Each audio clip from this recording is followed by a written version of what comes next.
Forms is really designed with the idea of MVVM in mind, so model, view, view, model. And show of hands, are you familiar with the pattern? Great. So most developers in .NET are, especially if you've done anything with Windows and Windows Phone. So quickly, again, the idea is you've got your view. It communicates its events back to your view model, and your view model communicates data back and forth with the view, so that you're separating those concerns. And you've got your actual business models, objects, which are your model layer. Really good style of programming, and Xamarin Forms is really built with this in mind.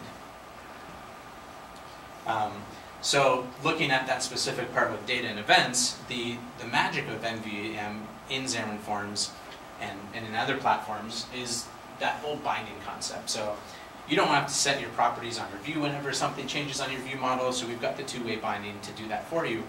And since everyone's familiar with that, I'm not going to go into details about that. But basically, you've got your iNotify property change, just like on Windows Phone. We've tried to use the same ideas that Windows Phone uses just to make it consistent across the board, and I think it makes sense to do that. So on your view model, you want to fire your on-property changed, obviously, whenever you're doing that to a property on your view model. And our binding, we already saw an example of actually doing the binding. I did that in code. And you can do it like that, but there's also, we do have a more strongly typed way to do that. It's going to be hard to see at the back. But basically, you can use generics to tell it the user view, or the view model type that you're binding to, and then use the strongly typed property name to set the binding instead.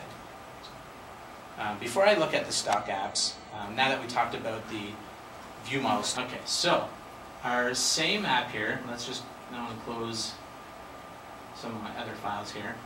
Here's our same code for the most part, except here's our XAML for our monkeys page. Instead of defining that all in UI, we can do that all in XAML instead. And I'm not going to go through all the details of this, but if you've used XAML in other places, this is really, really similar. And you can see here we've got like our list view. We're setting our binding up with the special syntax here to our list of monkeys. This application isn't quite identical. There's a few more additions to it with the XAML, but in essence, we've got our list view. We've defined our data template down here. In code, and basically you can do everything that we just did in code in XAML instead. Now I'm personally more comfortable working with it in code, but a lot of people do really like the XAML. And same with our details page here. So we've set our title, we can bind that to the name of our data source.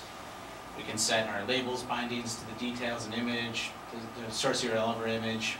It's all exactly like we did in code, but in XAML. So there's both ways that you can approach writing your apps.